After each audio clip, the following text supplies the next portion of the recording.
When we look at rational functions, we kind of group them into different categories that have similarities.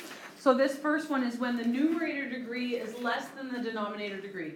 So we have an x on the top here in this example and an x squared on the bottom. And when that happens, here are some of the things that you know about the graph.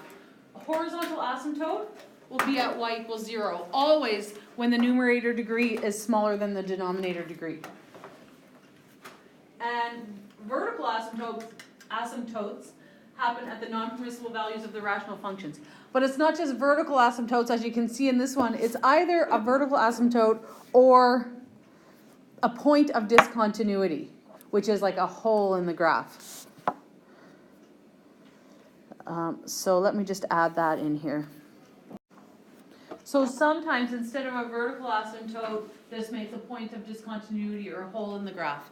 And how you know that that's going to happen is it's actually when the factor in the denominator that gives you that non-permissible value is also a factor in the numerator. So if you look at this function, y equals x plus 1 over x plus 1 times x minus 3, we could simplify that function to just be y equals 1 over x minus 3, where x cannot equal negative 1 or 3.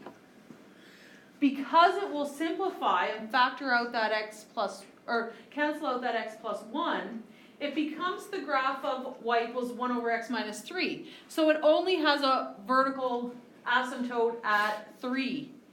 But because it came from this original function, we still say x cannot equal negative 1.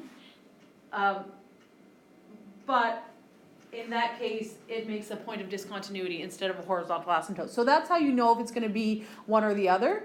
It'll be, sorry, I said horizontal. I meant a vertical asymptote. It'll be a vertical asymptote if the factor doesn't cancel out in the numerator. But if it does, instead it'll be a point of discontinuity or a hole in the graph.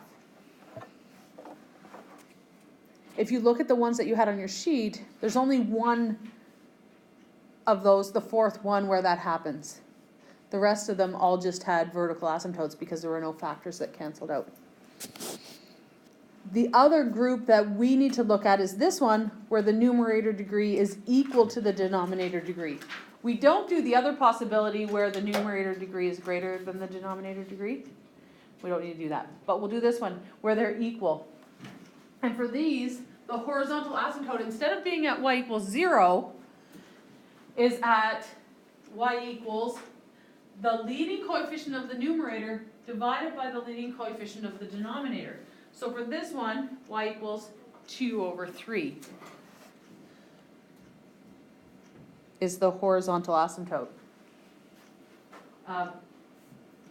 You'll need to sometimes expand the denominator if it's in factored form, or at least partially expanded to figure out what that lead coefficient is, or the numerator, either one. But usually it's pretty easy to see. So it's 2 over 3. And then the vertical asymptotes happen at the non-permissible values of the rational function. So the points where the denominator is equal to 0. So in this case, it would be at negative 1/3.